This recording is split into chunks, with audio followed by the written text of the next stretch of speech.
This is the next workshop in the 2025 New York State World Languages Professional Learning Series.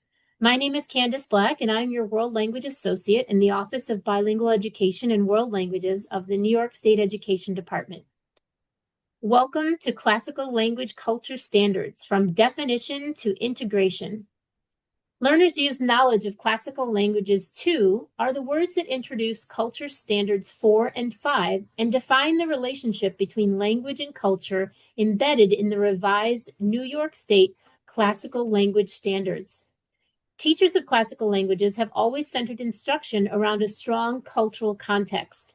In this session, participants will look at the teaching of culture through the lens of the two culture standards and analyze the elements of each standard. The presenter will offer strategies for integrating the culture standards with communicative tasks at the 3 proficiency checkpoints. Our presenter today is David Pellegrino. David has taught middle and high school level Latin and Spanish for 33 years and recently retired from Pittsford Mendon High School. While teaching full-time, he was the department leader of the World Language Department at Pittsford Mendon High School for over 20 years. Over the course of his career, he has presented many pedagogical workshops and continues to do so both at the local and national levels.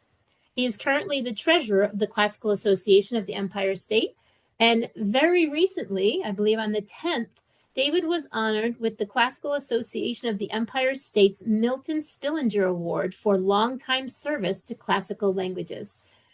Without further ado, it's my pleasure to invite David to begin this webinar. Thank you so much, Candy, for today and for what you do at the State Education Department on our behalf. And thank you, everyone, for being here today. I'd also like to thank Dr. Joanne O'Toole, Dr. Lori Langer de Ramirez, and Bill Heller for all their support in helping me bring to all of you this workshop catered to classical language teachers. Today, we're focusing on classical language culture standards from definition to integration. Here are some forthcoming workshops. Next month, November 18th, we have Do I Still Teach Grammar? Yes, situating grammar in proficiency-based instruction. On December 2nd, we have Ask Me a Question. Boy, that's a lot for Rebecca. Ask me a question. Boy, how do you prepare for that one? And then we also have on December 9th, Preparing Teacher Candidates for Professional Success, the World Language Methods course. Here are symbols that you may be familiar with. Please keep your microphone on mute. There may be some moments where we ask you to think alone. That's that thought bubble. Please don't put anything in the chat or unmute. Just be thinking about what we're asking you to do. If we do invite you to put something into the chat, we will show you that green chat bubble. That'll be at the end. When content is made available in our Google folder, you will see the folder icon. All right, so let's introduce the goals for today's session. I can interpret the wording of culture standards 4 and 5. I can explain the relationship between communication and culture standards. And finally, I can identify ways to integrate culture standards 4 and 5 into my own units of study. On this slide, you can see the revised New York State culture standards for classical languages. The anchor standard is simply cultures. Learners use knowledge of classical languages to identify, describe, compare, and explain the practices, products, and perspectives of ancient and other cultures. We split that into 2 standards.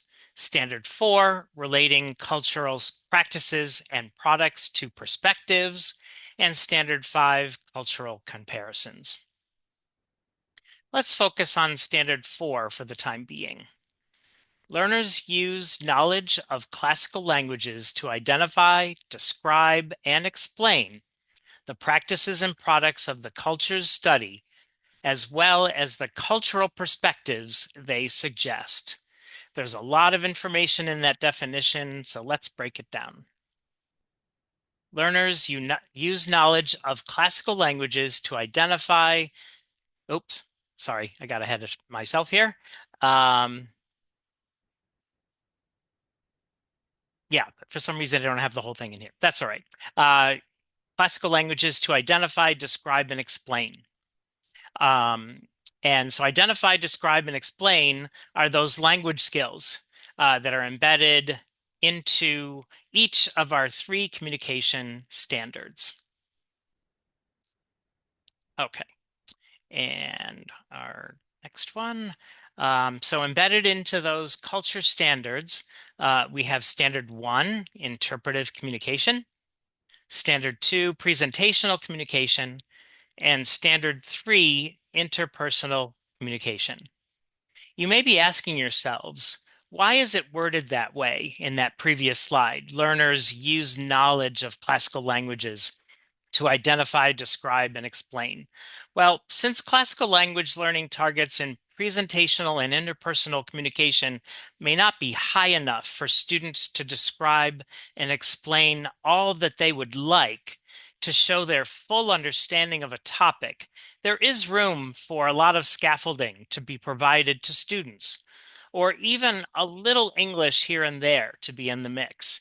So the expectation is that the culture standards are intended to be carried out using the classical language with exceptions as the need arises. The communication and culture standards are not two separate entities. They are integrated. The communication standards are in the folder, and the words in red represent the different language skills that I missed in that one slide associated with each one of the communication standards. Oh, here it is. I don't know why I did that. That's all right. So here's that identify, describe, and explain. I just got ahead of myself. Um, so those are those language functions that are found in Standard 4. My examples are going to be in Latin today, but certainly you can adapt the ideas here to another classical language like Ancient Greek. So, if you know me at all, I love graffiti. So, here is an example of what this may look like. I have a graffito, namely a facsimile of it, for students to look at. It's a powerful, authentic resource because it was drawn and written by a regular Roman. If you don't know Latin, here is a translation. Work, little donkey, how I have worked, and it will be beneficial to you. By looking at the picture, you can see that there is a donkey with something else in the background. It's a grinding mill.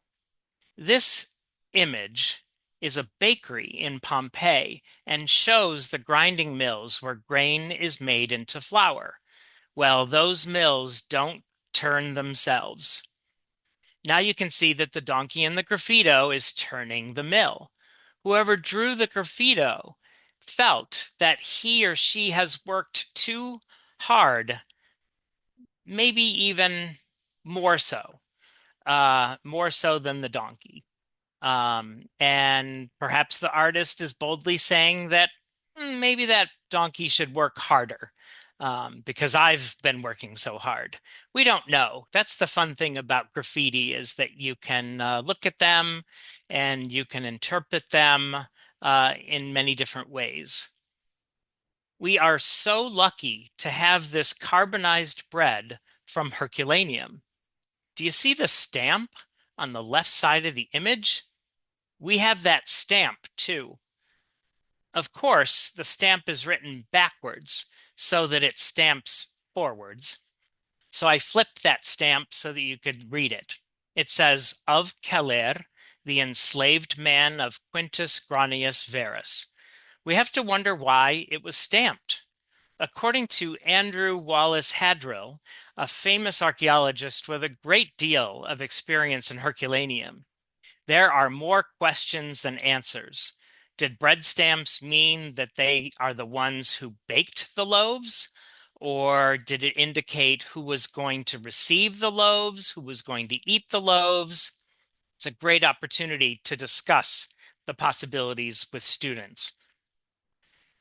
Here is an example of a can-do statement. I can identify the difficulties of making bread in the Roman world by examining a graffito and authentic images and artifacts.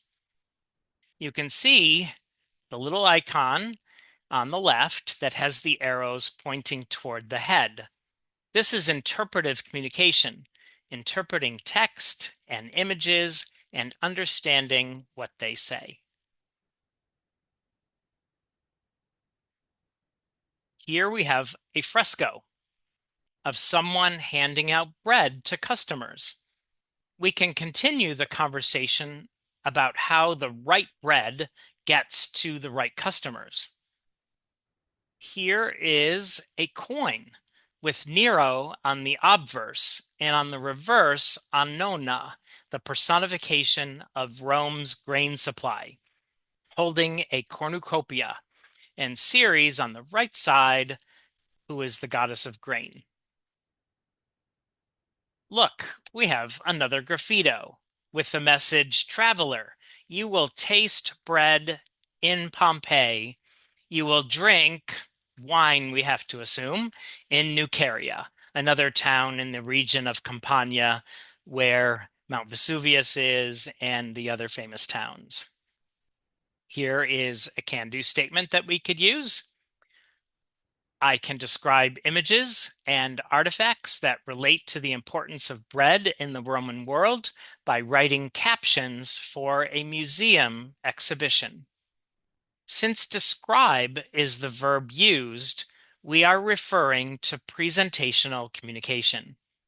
You can see the icon with the arrows pointing away from the head. So, if you look at this slide, why do I have an image of the Circus Maximus on the left and the Colosseum on the right? Well, panem et circenses, bread and circuses, a phrase attributed to the Roman satirist Juvenal, referring to the fact that you have to keep the masses happy with bread and entertainment. Let's look at a possible can-do statement.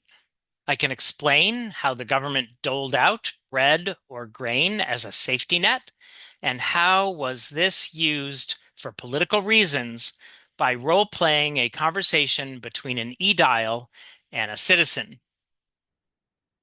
You can see that this is interpersonal communication because we've got the arrows going back and forth between the two heads. So let's help students with a little bit of scaffolding. I don't know about you, but my students always used to complain about, I don't know what to say.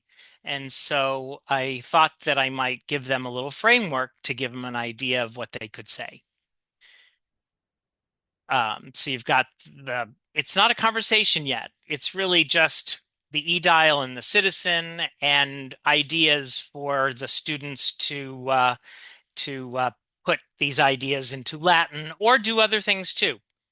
They don't have to stick with this. We're just trying to get them started. So using that framework that I had on that previous slide, and don't worry, you're going to get all these slides at the end. I've created this sample conversation. You can see that the sentences are relatively straightforward. That's exactly what we want our students to do. We don't want them to do things that are too difficult because then they need us too much, and then they're not focusing on the language that they need to practice. Okay, so there's that one, just an example of what students could do. Okay, let's continue that definition of standard 4, practices and products of the cultures studied. Those practices and products represent the context of language use and inquiry. So let's break this down a little bit and talk about what practices are. Well, practices are patterns of social interactions or behaviors. The word patterns is important because it's not a random social interaction or random behavior. These patterns are repeated throughout the society and are accepted by the society. Another way to think about it, these cultural practices are what to do when and where in a given target culture. Cultural practices can be well documented or they can be inferred. I'll give you some examples. Um, let's look at the well documented. Um, we have things like greetings, leave taking. Uh, we're so lucky to have the plays of Plautus and Terence so that we can actually see examples of how people greeted each other and how they took leave. We have meals, celebrations, work, and leisure. These things are very well documented. Um, they're easy to see. The things that are harder are the inferred things, the things that are harder to see. How was courtesy shown in the ancient world? How about formality, leadership, child rearing, family roles? These are all those behind the scenes things, religious practices. We're so lucky that we have literature that describes some of these things, but it's not the same as being able to view them. Okay, so let's look at cultural products. What are they? These are those items that are required or justified by the underlying beliefs and values of a given culture, and they're incorporated into one or more cultural practices. In other words, cultural products do not exist in a vacuum. They have to be used in some way, and that use is a cultural practice. Cultural products can be put into two different categories. This time I have a tangible category and then an intangible category. So in the intangible category, we have things like literature, graffiti, inscriptions, frescoes, houses, vase paintings, mosaics, artifacts like coins, fibulae, which are those pins, etc. Um, those are the things that the ancients have left behind for us, things that archaeologists have saved from for us. And on the intangible side, we have things like rituals, education, entertainment, government, family histories, oral history, oral stories in that oral tradition, I should say. Um, these are those things that are intangibles. They're difficult to grasp, especially when we're talking about a couple of millennia ago.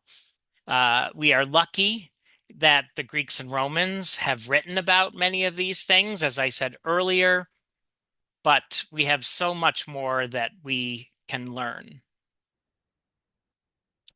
And the perspectives they suggest, um, this is where that cultural knowledge is embedded. Okay. So let's dig a little bit more into those perspectives.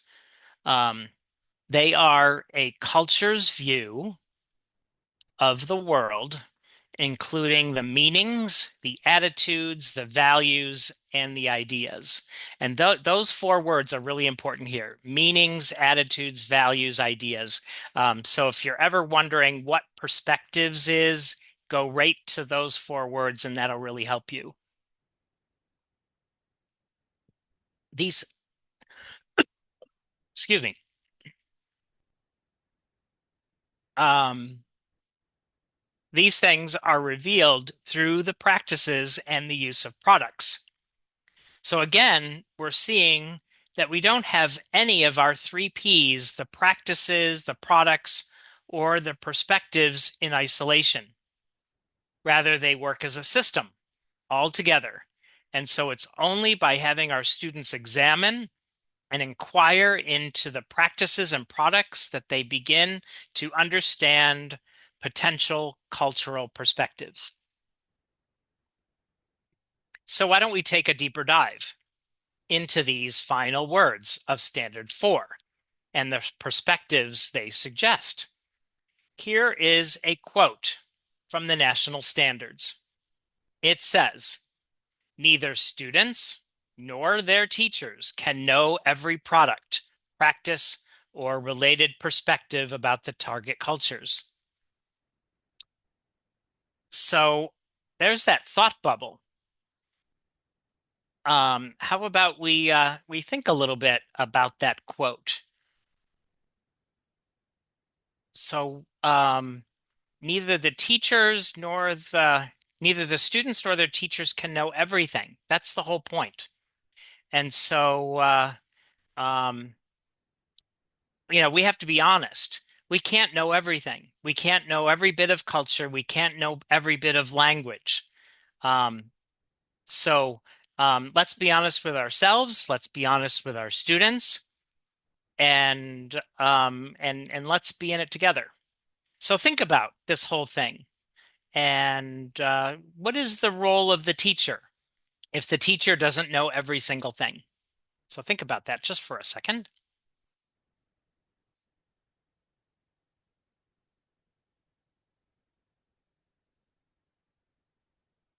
Okay, let's take a look. This is the key. You do not have to be an expert. You don't have to be an expert in language. You don't have to be an expert in culture. You are also part of that. You are also on that journey of learning. And so don't worry if you don't know everything. In fact, when culture was taught only as a bunch of facts, figures, dates, etc., teachers felt that they had to be experts, which made them perhaps a little reluctant to teach more culture. We don't want that. With the revised culture standards, you do not have to be an expert. Instead, teachers should be co-learners who facilitate collective inquiry. Collective inquiry means that both you, the teacher, and your students are actively engaged in delving into cultural products. Using culturally rich, authentic resources and inquiry-based learning tasks. So by selecting the appropriate text with culturally rich and authentic images, and by designing tasks that are inquiry-based, we can look at the potential perspectives. Okay. As I mentioned earlier, practices, products, and perspectives really work like a system. And the system is often represented in a triangle. So let's look again at bread in the Roman world and those images that I showed you before. Let's see what this could look like in terms of products, practices, and perspectives. The products associated with this could be carbonized bread, bakeries, graffiti, bread stamps, or just marks. I've seen breads that just have marks on them. And so it could be those things that we talk about. Those are products. Some of our practices our students might learn about could be making bread. How was it done back in the day, as they say? What flour was used? What were the other ingredients? Other practices would be the baking of bread, the danger of baking it in your own apartment, uh, impossible because the risk of fire. And so many people would make sure that they would bake their bread in a bakery in an official oven. And then, of course, eating the bread after it's all done. Some of the perspectives we could look at. Bread as a dietary staple, and the idea of panem et circenses, bread and circus games, or more broadly, food and entertainment, and how it was used to appease the masses and or encourage them to vote for certain candidates. Here are the performance indicators that are in your folder. They have been created along with the revised standards. The performance indicators articulate for each one of the 5 revised standards what we can expect our students to be able to do independently at each proficiency checkpoint at a given sublevel. And I want to point out to you that the three language functions, identify, describe, and explain, are associated with those different checkpoints. So at checkpoint A, the verb identify is the language function. It's still identify at the beginning of checkpoint B, but we're moving toward the verb describe. It's still describe at the beginning of checkpoint C, but we're moving toward the verb explain. Okay, this does not mean that we have that we can't have our checkpoint A students describe and explain, or our checkpoint B students explain. We just have to keep in mind that if we want our students to be able to carry out these higher level language functions, we are appropriately scaffolding that for our students. All right. Because I wanted to give you examples at checkpoint A, B, and C, I thought I would show you some outlines of my three units here. So here's a checkpoint A unit. It's going to anchor my examples at this level. You can see that there's a combination of mythological and legendary stories. On the left at the top, you can see that etiology or origins is a focus along with heroism. In the middle, I have myths integrated into daily life with the stories of the Caduceus, Orcus, Medusa, Horatius, Athens, and Midas. The passages are here and they're linked, and you'll be able to click on this slide in the PDF, and it'll take you right to a Google Doc. The stories are integrated into daily life because a family and family members are used as a springboard for storytelling, which leads into teaching and the learning of life lessons along the way. Of course, discussion is a part of everything that we do, both in the target language and in English. The enduring understandings at the bottom, among others, are the difference between the caduceus and the rod of Asclepius, a coin for Charon. Even today, we hear reference of this custom. The term the Midas touch, used in commercials and just as a saying. And of course, we'll focus on derivatives and Latin used in English based on the passages that we read throughout the unit. So let's look a little bit at something specific. Okay, so here is a checkpoint A example referring to a death in the family. I have taken this right from a passage that my students have read called A Sad Occurrence. I've read a couple, I have a couple of authentic images for you. On the left of the slide is a vase painting with Charon on the left and Mercury on the right. On the right-hand side of the slide, I have a tombstone dedicated to the spirits. That's that DM, Dies Manibus. It says, Flavius Sextio lived for 33 years. Under that is a common wish for the dead. May the earth be light for you. In other words, may the ground be not too heavy on you. It's an interesting take on the rest in peace concept. Was Flavius a fisherman? Did he just like the sea? You can see a carving of Flavius in the middle, flanked by two fish. Great image. So what are we going to do with this? At the top, I've given you a can-do statement. I can identify the things needed for a proper burial and religious beliefs in the underworld. So I'm going to focus on identify. So my learning task could be identify what makes a proper burial and identify the individuals in the underworld described in the reading passages. So they're going to use their reading passages in order to do this task. We have our 3Ps triangle here. And at the lower right, we have products, coins, and rituals. And for the practices, we have that whole idea of mourning a death, that those customs that go along with that. And then at the top, the perspectives.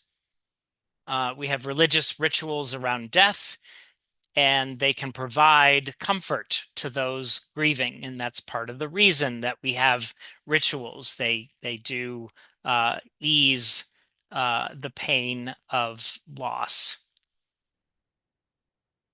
Since we classical language teachers continue to dig into more examples of presentational and interpersonal examples, I've created one of each for all three checkpoints.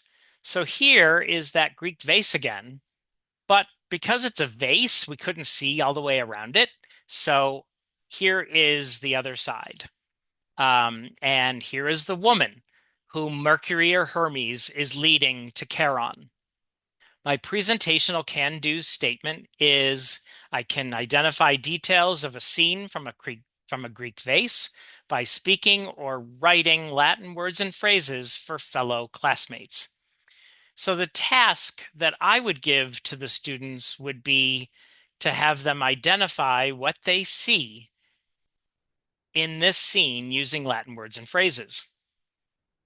Here are some examples that students could come up with.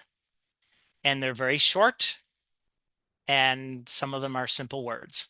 It's Charon, it's Mercury or Hermes, it's a small boat or a ship, and we're not going to get too picky about what the boat of Charon is officially called. Nawis is just fine. We've got a woman, uh, and then we can just list words: helmet, stick, tunic, eye. And I don't know if you can see the eye at the bow of the ship, but it's pretty cool. It's a neat decoration on the ship. So these are the things that students could come up with. Your students may come up with different things. It all depends on how you present it. Okay, so let's look at this interpersonal example. Here is a fresco on the right side from a Roman tomb. The image at the top, we have winged Charon. That's interesting. And the face is so interesting to me. A little creepy, but who am I? It wasn't my culture, and so I would never say that to students that it was creepy, but they might. They might say that. But it is very different. But I couldn't draw it, so kudos to this artist. We've got a missing Mercury or Hermes. Normally, Mercury or Hermes is in these images, not this time.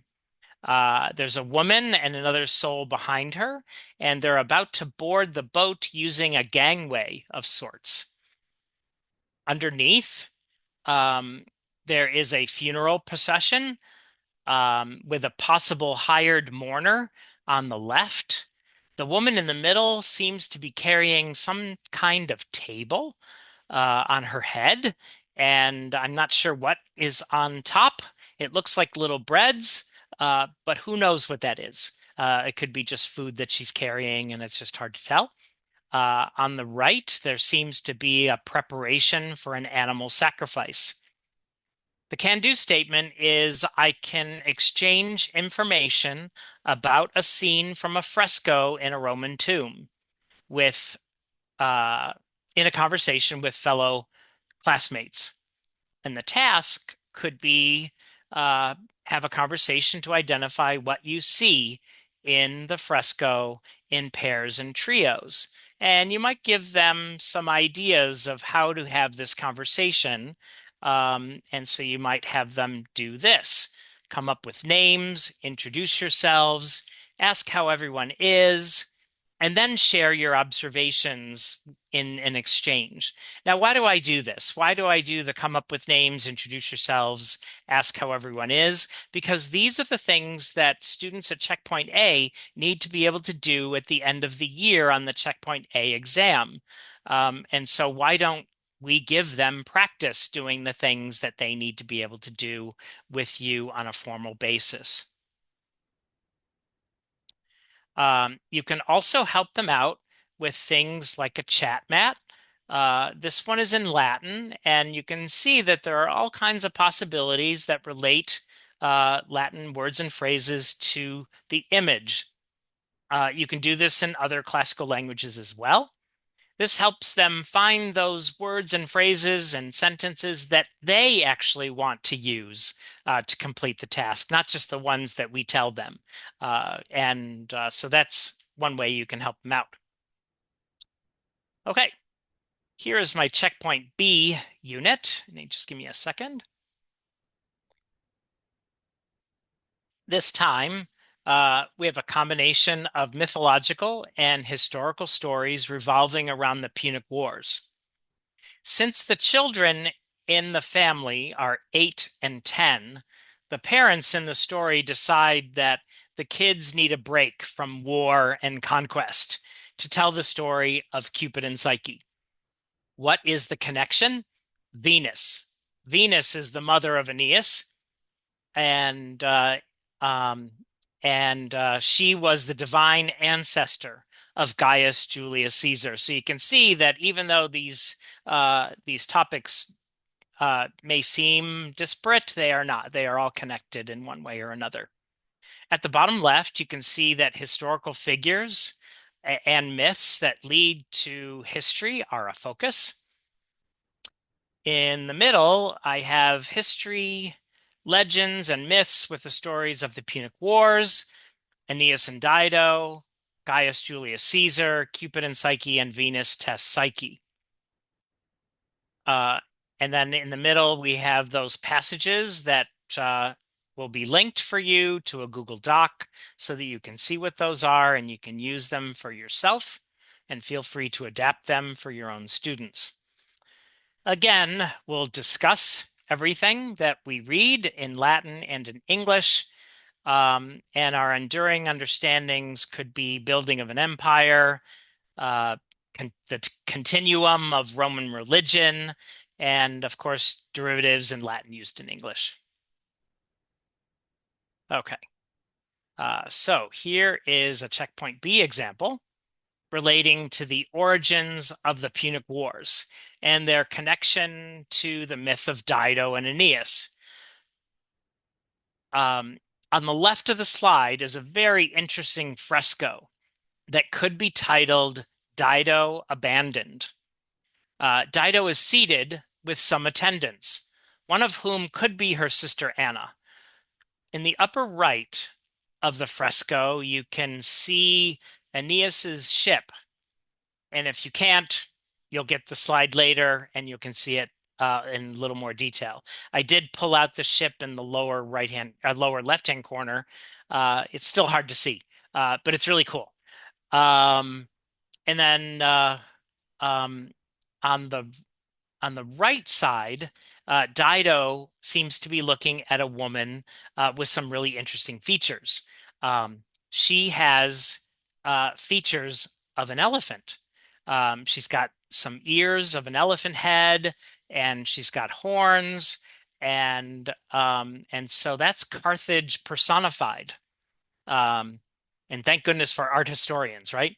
Uh, and below that, we have the little ship, and then we have the head of Carthage personified, so you can kind of see some of those features. And then we have a coin with Venus on the obverse, and on the reverse, Aeneas is carrying Anchises on his left, and the Palladium, the statue of Pallas Minerva or Athena, in his right hand. And we all know the safekeeping of that palladium was important to Troy and later to Rome itself.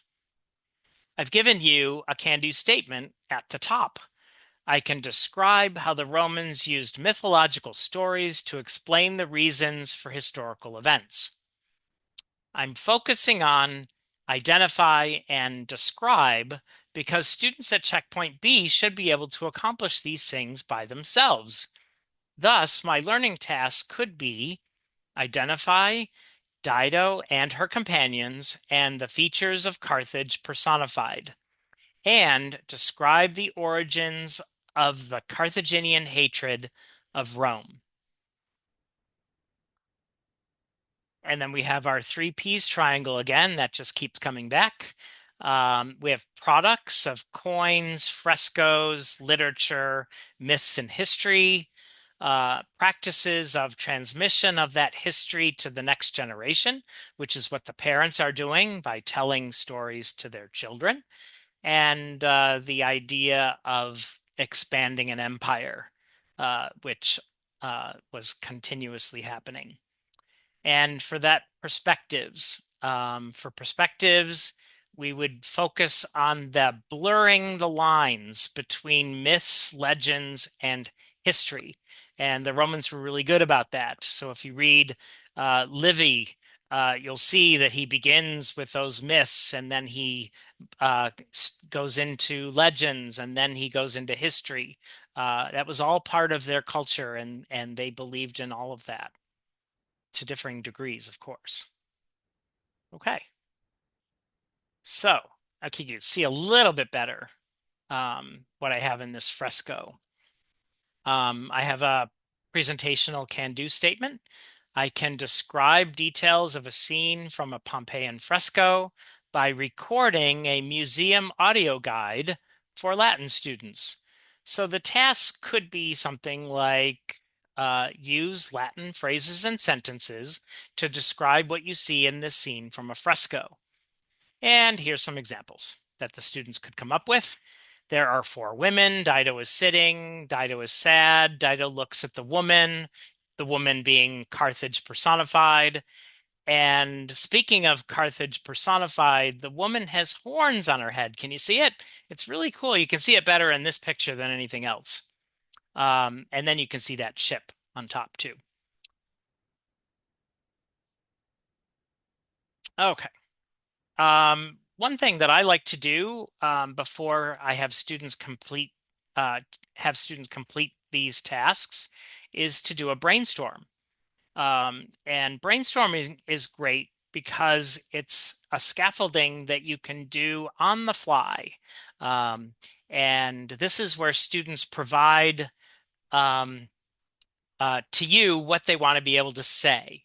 And other students in the class might be able to um, pop in and say, oh, the word for that is this, or you can say it this way. And the teacher would be the moderator, and the teacher would help make sure that the words and phrases are correct Latin. Students make mistakes all the time, and we can gently help them by rephrasing what they tell us. Um, and as you can see in my sample uh, brainstorm, there are grammatical forms that students will need to be able to create accurate sentences. You're going to do a better job than I did with the different case uses and endings. I didn't have a lot of room, but you figure out what works best for your students and how to do this brainstorm. But we have things like I see, here is, here are, sits, stands, or stand, horns, ship, dress, she wears, they wear, that kind of thing. Okay, so let's look at something a little bit different. Because Venus is in my checkpoint B unit, I have this kind of bizarre fresco depicting Venus on a quadriga pulled by elephants. Sometimes the stranger the image, the more there is to describe and the more fun students will have. So my interpersonal can-do statement is I can identify and describe the surprising features of a scene from a Pompeian fresco with Venus on a quadriga pulled by elephants by having a conversation with fellow classmates. I thought we might have two tasks here. Have a conversation to identify and describe the surprising features.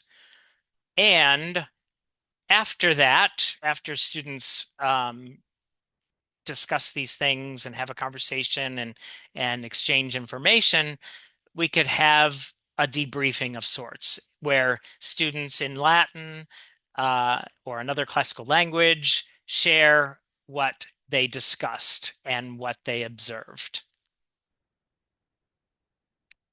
You could create a chat mat for this, the way I showed you before, or you could do another brainstorm.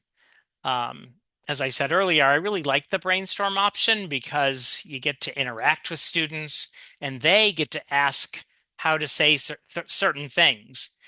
Uh, it's also a great opportunity to help them speak and write at their appropriate level, with a bit of a push to do more, but not too much, because students want to be able to say all kinds of things, but we have to tamp them down just a little bit to keep them where they should be. So here's another sample brainstorm. Like before, there are forms that students will need to use to create accurate sentences for this context. I'm not going to run through them all, but I'm sure you get the point.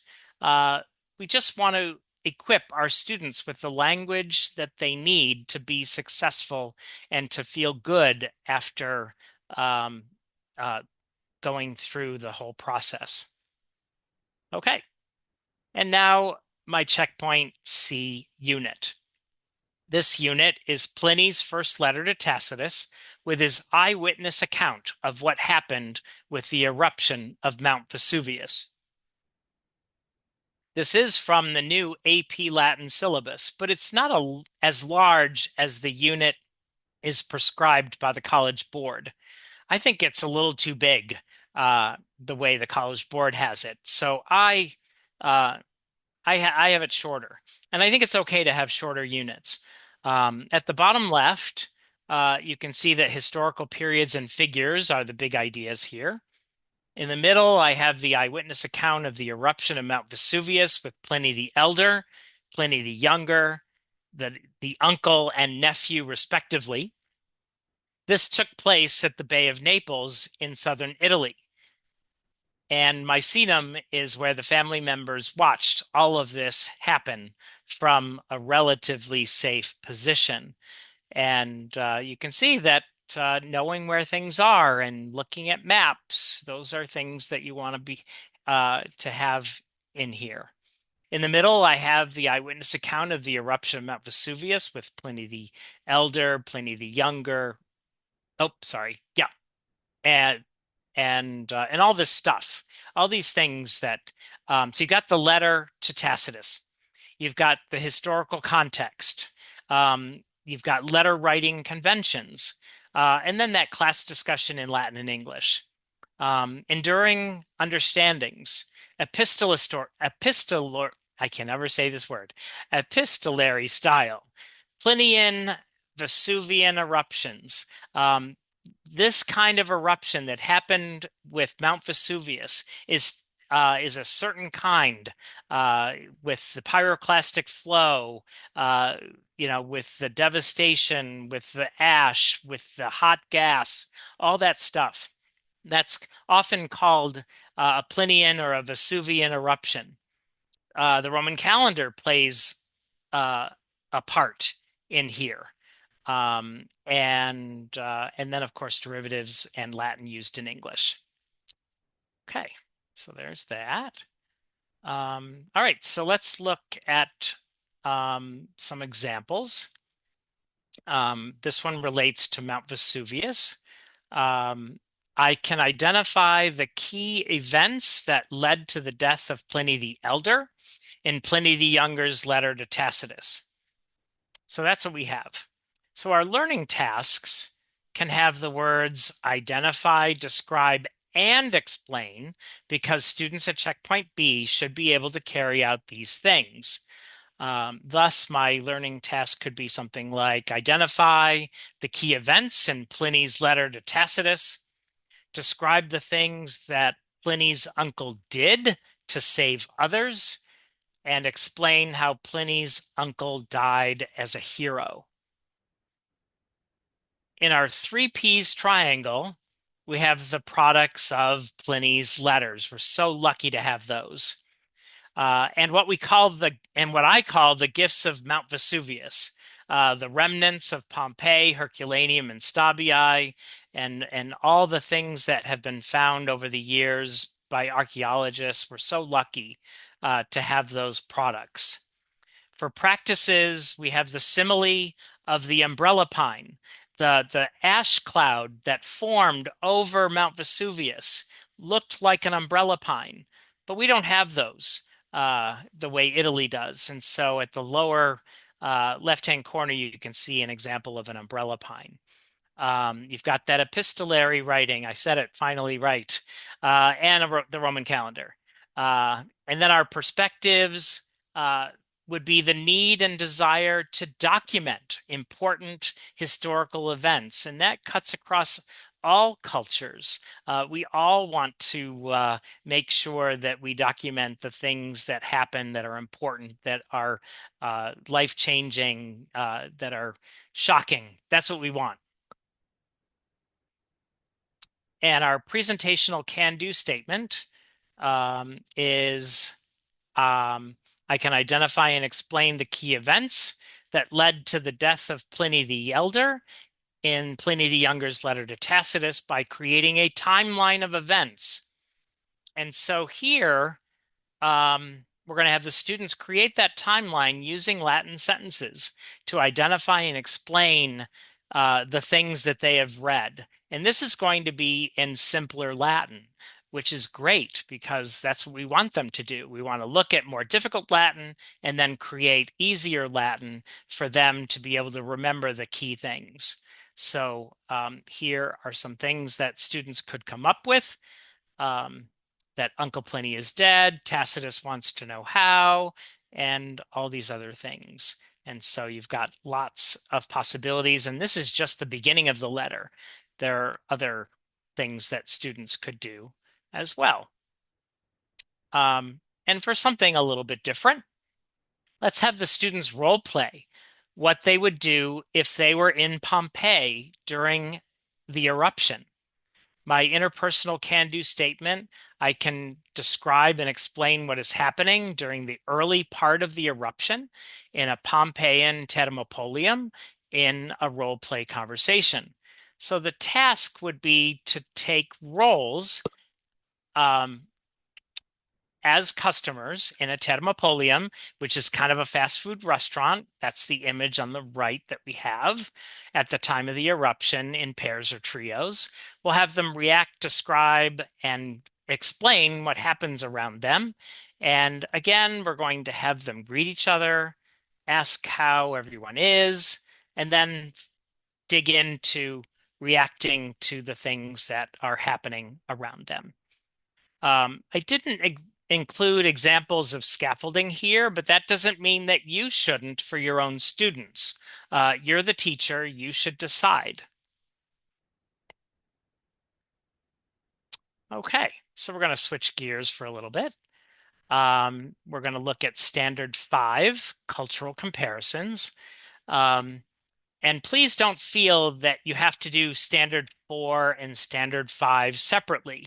You'll want to do both together, incorporate both of those standards whenever possible, because they really are intertwined.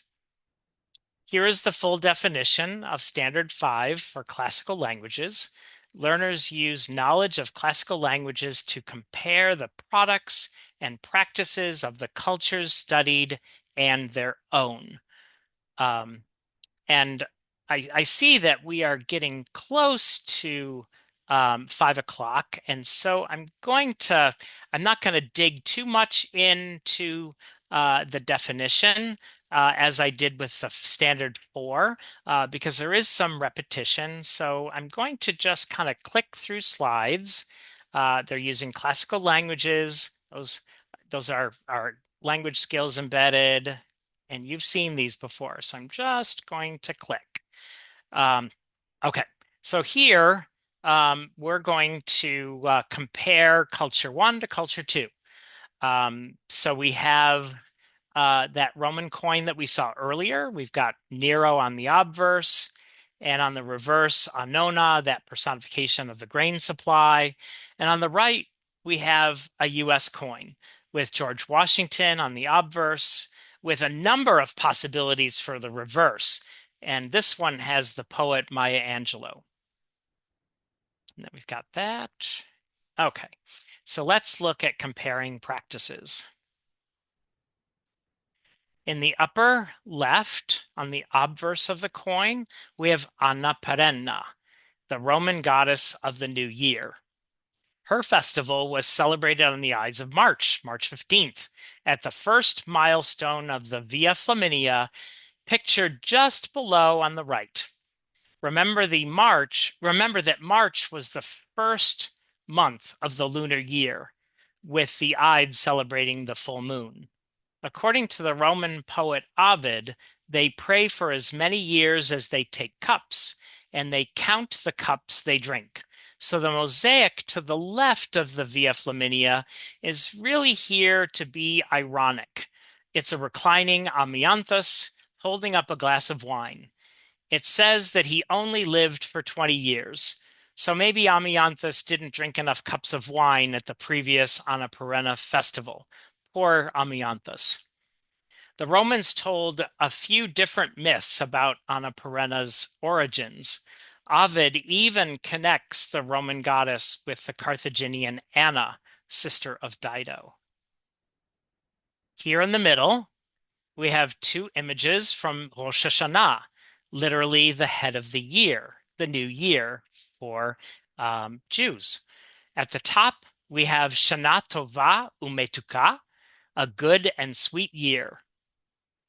As you can see in the images, going along with the theme of sweetness, we have dvash, honey, tapuchim, apples, rimonim, pomegranates, and yain, wine. There are other ways to wish someone Happy New Year at Rosh Hashanah.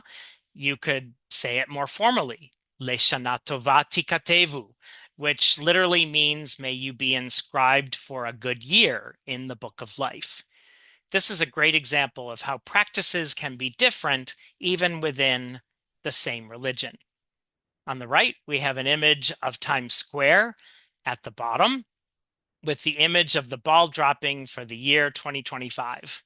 People in the United States celebrate the new year in their own way. My way is to be in bed at 10 p.m. Now let's look at comparing products. We have a game board on which the Romans could play Ludus Duodecim Scriptorum, the game of 12 markings. There are a number of these stone boards that we still have, and the Latin on them is relatively straightforward. Anyway, we don't know exactly how it was played, but it is believed that this game was an early ancestor of backgammon. Do young people play board games anymore? My feeling is that they're more likely to play games on their phone, like Fortnite. Now we're ready to compare some perspectives. And if we look at the products on the lower right, we've got all kinds of foods. We've got the practice of having a banquet. And then we have the perspectives at the top. The one thing that I really like to do is to break stereotypes. Stereotypes for the Romans is that everybody was male who went to a banquet. Everybody looked European at the banquet, and so I thought I could find some images of things that were different. So at the top right, we have a mosaic of African Romans having an outdoor banquet. In the middle, we have another African mosaic with a hanging pig being prepared for roasting, perhaps. And finally, on the right, we have a fancy banquet with all women. So it's easy to make blanket statements when talking about culture, so we should try to break those stereotypes whenever we can. And then we can talk about our own culture. And so don't laugh at my AI image of myself. I share the fact that I have ancestors from France and Italy, and that I was born in California, and I'm lived in New York since I was 3, and I love to travel, and I love books. And there's St. Peter's Basilica because I'm Catholic. And you want to have students only share things that they want to share. We always want to make sure that our classrooms are safe for students. Um, and so quickly, because I know we're running out of time, um, we have a checkpoint A example for culture and comparisons. So we have those games again, so we can identify those games and relate them to possible cultural perspectives. And you may need to explain to them uh, that perspectives are those meanings, attitudes, and values and ideas. So you have to train them a little bit. And then you could have them compare and contrast the 3 games using a Venn diagram or a T-chart or however you like to compare and contrast. Um, and then you can also have them talk about other games that they play and compare how pastimes uh, were filled throughout millennia. And it would be a great little conversation. Um, and the checkpoint B with images of New Year's celebrations, identify and describe cultural products that relate to the new year. I have a different coin in the middle. That's a coin that on the reverse has Janus, because with the change in the calendar by Julius Caesar and making January the 1st of the year, uh, you might want to talk about that. And so there's a neat coin for that. But you've got Anna Perenna at the top. You've got poor Amianthus toasting with his cup. And then you've got the Jewish New Year, Rosh Hashanah, at the top on the right. And then you have Times Square at the bottom. So you can compare these celebrations. You can have them read bits of Ovid in Latin and in English, and then talk about how celebrations are different among different socioeconomic statuses. And then checkpoint C, um, we have identify and describe the different images relating to food, drink, and banquets. Comparing those images in the Roman world to your own family food traditions. You can talk about that in pairs and trios.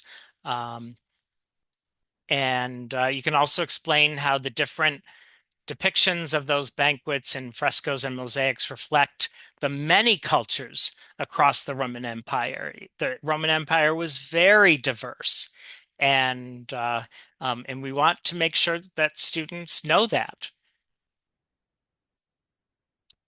Okay, I know that was fast, and I do apologize for that.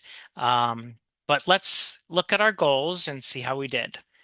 I can interpret the wording of culture standards 4 and 5.